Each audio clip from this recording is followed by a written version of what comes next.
নির্বাচনটাকে গ্রহণযোগ্য, সুষ্ঠু, নিরপেক্ষ করার জন্য আমরা এখন একই ওয়েভলেন্থে আছি। আমাদের প্রস্তুতি এই মুহূর্তে জাতীয় নির্বাচনকে কেন্দ্র করে আমাদের প্রস্তুতি। তারিখ নিয়ে তো কোনো কথা হয় নাই, সম্ভাব্য সময় নিয়ে কোনো কথা হয় নাই। আমরা কেউ এসে জোর করেছি, এই চেয়ারে বসে গেছি। এখন তো সবাই প্রত্যাশা একটা বার্তাই, তাড়াতাড়ি কখন নির্বাচনটা হয়। আগে একটু আমার নিজের কথা বলে নেই। আমি শারীরিকভাবে একটু অসুস্থ আছি। 2-3 দিন তো I was in the hospital সিএমএইচে, কিন্তু ওখানে শুয়ে শুয়ে যে সমস্ত নিউজ আমি দেখতেছিলাম, আমি নিজেকে নতুনভাবে আবিষ্কার করতেছিলাম বারবার করে কিছু চ্যানেল। এই জন্যই বোধহয় আমাদের ধর্মে আমাদের রসুলের একটা হাদিস আছে যে তোমরা অনুমান দ্বারা পরিচালিত হইও না। বোধহয় এটা আমাদের হাদিস। আমি কালকে হাসপাতালে শুয়ে শুয়ে এটা চিন্তা করছিলাম, এই হাদিস কেন আসলো।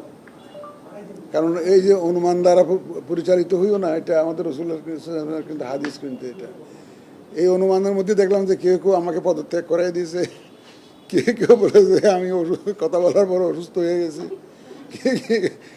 নানা ধরনের ব্যাখ্যা বিশ্লেষণ।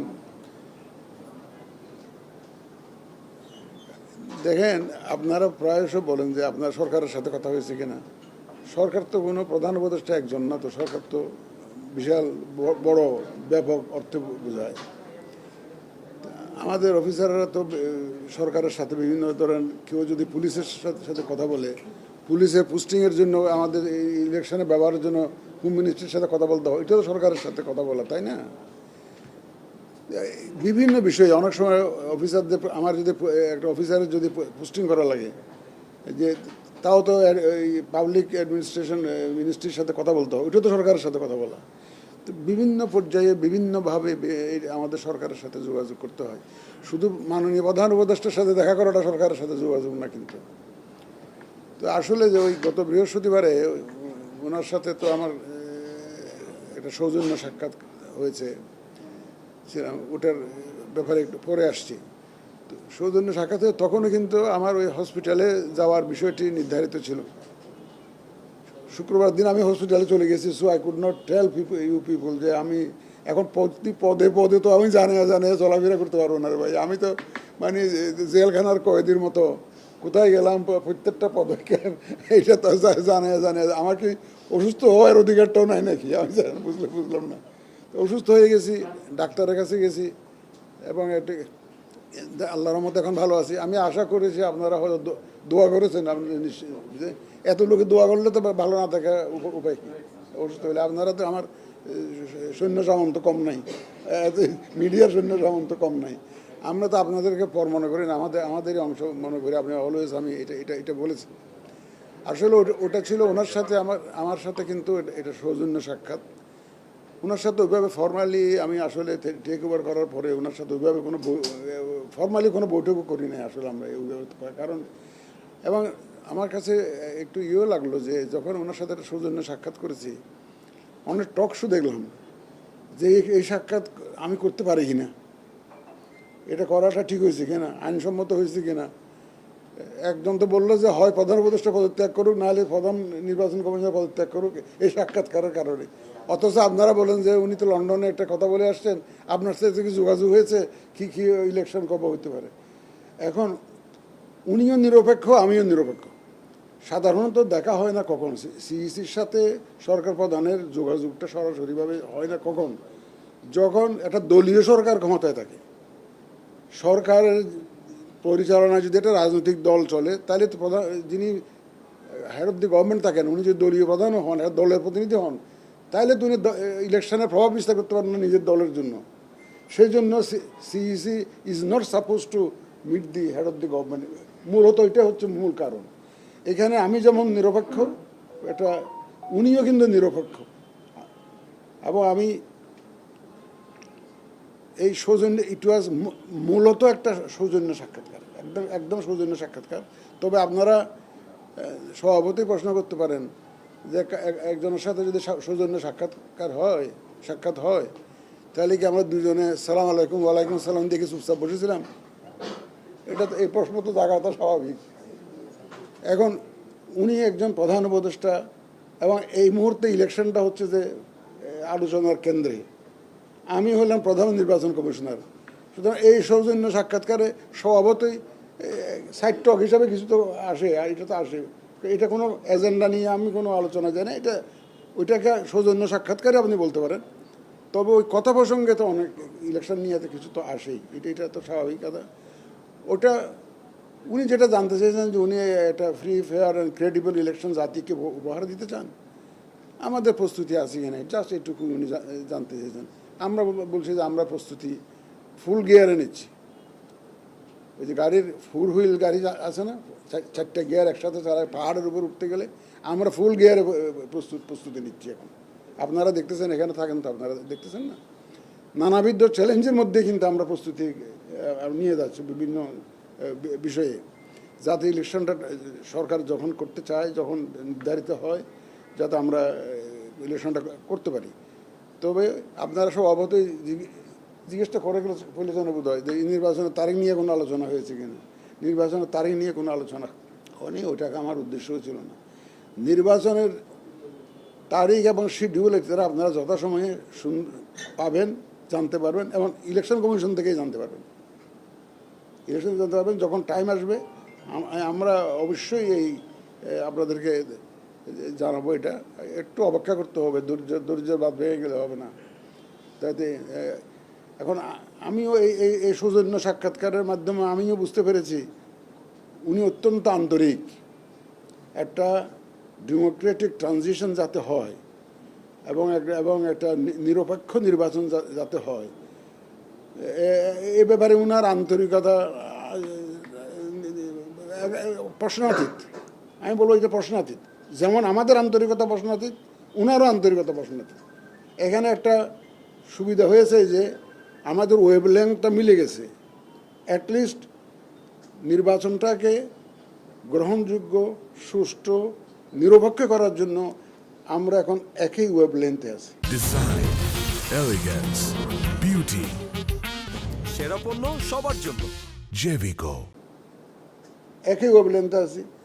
আমার তো বলতে দ্বিধা নেই, উনি এ পর্যন্ত কোনোদিন এ পর্যন্ত আমাদেরকে কোনো দলের জন্য কাজ করার জন্য বা কিছু একটা ফেভার করার জন্য বলেন তো নাই এমন।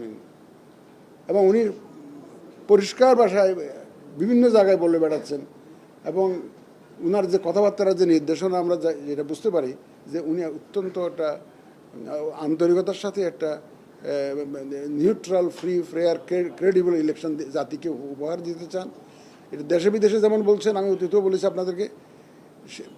তো ওই দিন সৌজন্য সাক্ষাৎকারে উনি সেরকম একটা ইন্ডিকেশন দিয়েছেন আমাদের। জাস্ট উনি আমাদের প্রস্তুতিটা আছে কিনা জানতে চেয়েছেন।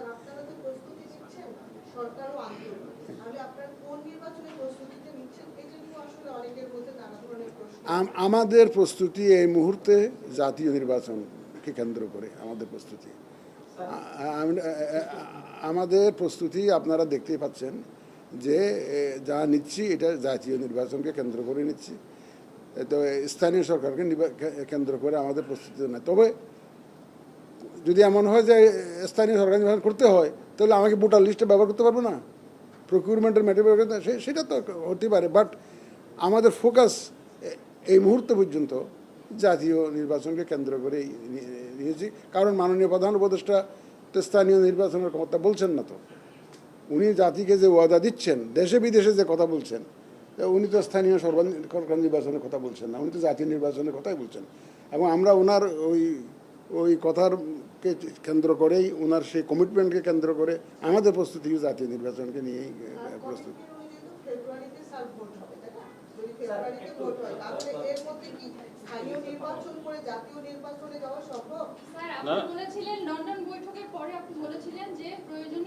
সরকারের সাথে আপনারা আলোচনা করবেন, তারপরে সিএর সাথে আপনার এই বৈঠকটা হয়েছে। সেই জায়গা থেকে একজন বলেন, তাহলে এত একসাথে বললে তো জবাব দিতে পারবো না।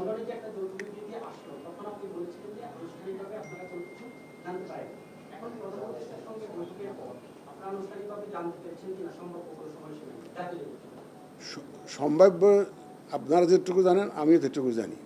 এখন প্রথমে উনি বলেছিলেন যে ওই এপ্রিলের ফার্স্ট হাফে, তারপরে তো যে বক্তব্য আপনারা শুনতে, আমি আজকে আবার একটা দেখলাম যে সময় টিভিতে একটা জিনিস দেখলাম যে ওই মার্কিন পররাষ্ট্রমন্ত্রীকে উনি ফোন করেছেন, তো ওখানে নাকি বলেছেন যে আগামী বছরের প্রথম দিকে নির্বাচন এরকম। আমি জানি না, আপনাকে কি বলছে স্যার? আমাকে তো এই যে আমার তো এই নিয়ে কোনো তারিখ নিয়ে তো কোনো কথা হয় নাই, সম্ভাব্য সময় নিয়ে কোনো কথা হয় নাই।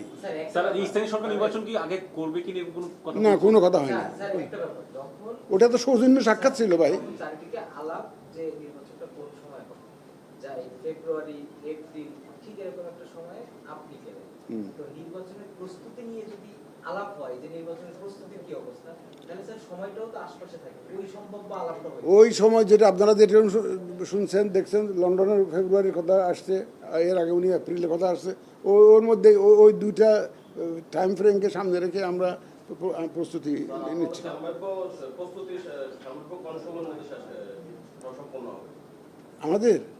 আমাদের তো ধরেন আমরা যত দ্রুত সম্ভব আমরা প্রস্তুতি নিচ্ছি, যখনই করতে চায় সরকার যাতে আমরা করতে পারি সেটা।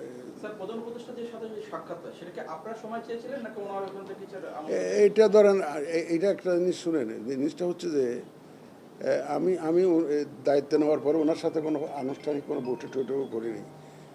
এটা একটা এইটা নিয়ম হচ্ছে, রাষ্ট্রাচারের নিয়ম হচ্ছে যে ওনার সাথে যদি এটা কোনো সাক্ষাৎকার করতে হয়, কারণ আমি একটা চিকিৎসা যেতে যাব, ভর্তি হবো, আমার একটা হেড লিটল সার্জারি ডান বলছি না, আমি যখন চাইলে আমাকে ওনার অফিস সাথে আমার অফিস থেকে যোগাযোগ করেছে যে এটা একটা সৌজন্য সাক্ষাৎকার অ্যারেঞ্জ করা গেলে বাস ওকে ওয়েলকাম। তো 2 দিনের জন্য চিকিৎসার জন্য গেলেন স্যার, আপনি দেশের বাইরেও 10 দিন থেকেছেন, তখন কেন যাওয়ার প্রয়োজন মনে করলেন না যে রাষ্ট্রপ্রধানের সাথে একটু দেখা করা বা সাক্ষাৎ করে যাওয়া উচিত? এই 2 দিন আগে কেন স্যার মনে হলো এটা? না আমি গেছিলাম তো ওটা তো আমার পারিবারিক পরিবারের সদস্যদের চিকিৎসার জন্য গেছিলাম। আসলে এই যে আমি যে হাসপাতালে ভর্তি হলাম এটা কিন্তু ওখানকার ফলো আপ, ওখানে একটু ডাক্তার দেখাছিলাম, ওরা সাজেস্ট আমার টাইম নেই, আমি দেশে গিয়ে চিকিৎসা নেব, সেভাবে চলে আসছে। স্যার যেদিন নিবন্ধনের শেষ দিন স্যার এনসিপি আসছিল আপনার সঙ্গে মিটিং করেছেন এবং একই সঙ্গে তারা কিন্তু এখন বলে গেছে স্যার কমিশন পুনর্গঠন হবেই, প্ল্যান কোনো বি নাই। স্যার এই বিষয়ে আপনার মতামত কি স্যার? আমি কোনো মন্তব্য করতে চাই না। ওনারা রাজনৈতিক দল, ওনারা নানা ধরনের বক্তব্য দিতে পারে, দে হ্যাভ দ্যাট অথরিটি ওনাদের। আমি ওই বক্তব্যের ব্যাপারে কোনো মন্তব্য করতে চাই না। এটা করতে পারে তো, রাজনৈতিক দল তো কত রকমের কথাই বলে। যখন ওনারা দাবি জানাইছে বাস আমরাও শুনতেছি, দাবি জানি পত্রিকায় দেখতেছি, নিউজে আসে, এটা ওনাদের রাজনৈতিক বক্তব্য বলে আমরা মনে করি। এটা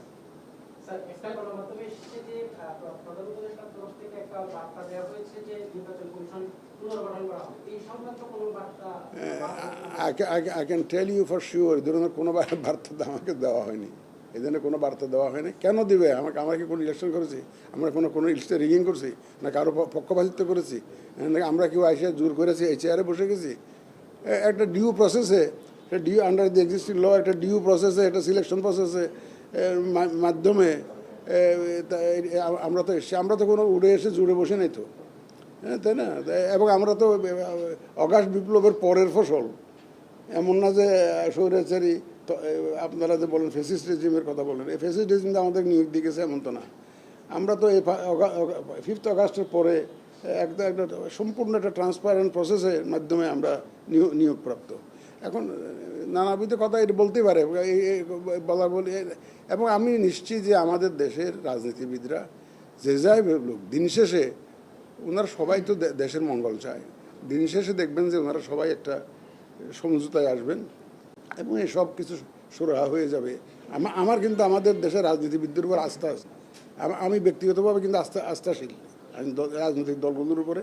দেখবেন আপনারা ওই ঠিকই নিজেদের সব রাজনৈতিক দলের যদি আপনার এজেন্ডা একটা হয়, বক্তব্য একটা হয়, তাহলে তো একটা দলই হয়ে যেত, একটা দলই হয়ে যেত। এখন মাল্টিপল পার্টি আছে, এটা প্লুরাল ডেমোক্রেসি। এখনকার যে পরিবেশ তাতে কি আপনি মনে করেন free fair and credible election করার মতো পরিবেশ আছে কিনা? ইনশাআল্লাহ একদম না।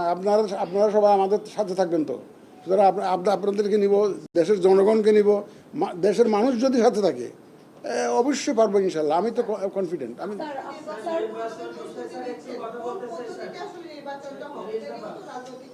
রাজনৈতিক বিতর্ক তো আছেই, ওইটা ফয়সালা ওনারা করবেন, এটা ফয়সালা করেন। আমরা তো বিদ্যমান যে পদ্ধতি আছে সেইভাবে প্রস্তুতি নিচ্ছি, যখন যেটা হয়। আপনি বলছেন যে নির্বাচনের জন্য যে কোনো সময় আপনারা প্রস্তুত, সেক্ষেত্রে আপনি কিছুক্ষণ আগেও বললেন স্যার যে আপনি রাজনৈতিক দলগুলোর উপর আস্থা রাখেন শতভাগ। আপনার উপর মানে আপনার কমিশনের উপর রাজনৈতিক দলগুলো কি আস্থা রাখতে পেরেছে, যেহেতু যে কোনো সময়ের জন্যই প্রস্তুত আপনি নির্বাচন? না, যে কোনো সময় মানে আপনি আমার কালকে করতে বললে তো আমি করতে পারবো না, সেটা তো সেটা না, না সেটা তো না। যে কোনো সময় মানে এটা আমাদের একটা প্ল্যান প্রোগ্রাম আছে না, আমরা আমাদের সেই অনুযায়ী পরিকল্পনা করেছি তো। কারণ আমরা প্রথমে শুনেছিলাম যে মাননীয় প্রধান উপদেষ্টা বলছিলেন যে উনি মিনিমাম রিফর্মস হলে ডিসেম্বরে ইলেকশন হবে, এরকমটা ডিসেম্বর থেকে জুন একটা উনি তো ওইটাকে টার্গেট করে আমরা প্রস্তুতি নিচ্ছিলাম। যে কোনো সময় বলতে এক দুদিন পরে বা 2 মাস পরে বা 3 মাস পরে না, কিন্তু রাজনৈতিক দলগুলো কারণ কমিশনের উপরে মানে শূন্যের কোঠায় চলে এসেছিল এতদিনে আস্থাটা রাজনৈতিক দলগুলো, সেই ক্ষেত্রে আপনাদের উপরে আস্থা কতটুকু ফিরিয়ে আনতে পেরেছেন এই কয়েক মাসে? ওনারা যখন আমাদের কর্মকাণ্ড দেখবেন যে এই commission is working absolutely professionally এবং নিউট্রালি, অবশ্যই ওনাদের মধ্যে আস্থা সৃষ্টি হবে, ট্রাস্ট আসবে।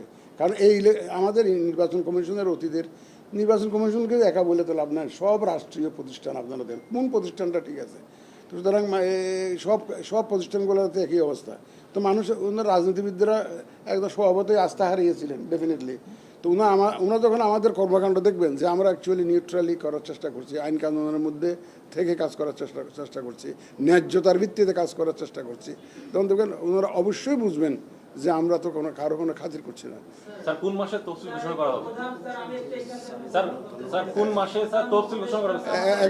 একজন স্যার কোন মাসে তফসিল ঘোষণা করা হবে? এটা নর্মালি ইলেকশন যখন হয় তার অন অ্যান অ্যাভারেজ মাস 2 আগে তফসিল হয়। উপদেষ্টা মহোদয়ের সাথে সাক্ষাতের পরে কমিশনের কাজের গতি ব্যাপক হারে বেড়েছে। আসলে প্রধান উপদেষ্টা কি এমন বার্তা দিয়েছেন যার কারণে এতদিন ধীর গতি কাজের পরে হঠাৎ 2-3 দিনের মধ্যে দেখলাম অনেকগুলো সিদ্ধান্ত হয়ে গেছে? আসলে কি বার্তা দিয়েছে যেটা আপনি বলতে চাচ্ছেন না বলে মনে করছেন? আসলে যেটা আমরা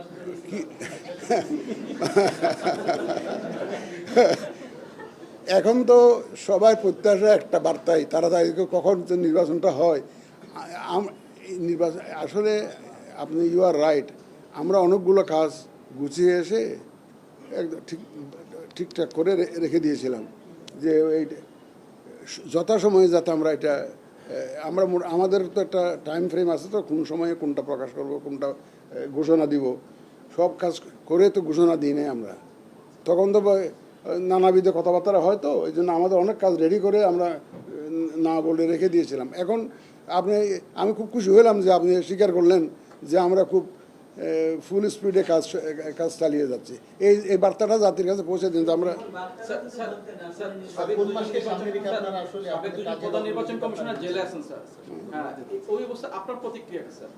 আমার কোনো এটা না এটা হচ্ছে যে সাবজুডিস বিচারাধীন বিষয়ে আমি কোনো মন্তব্য করতে চাই না।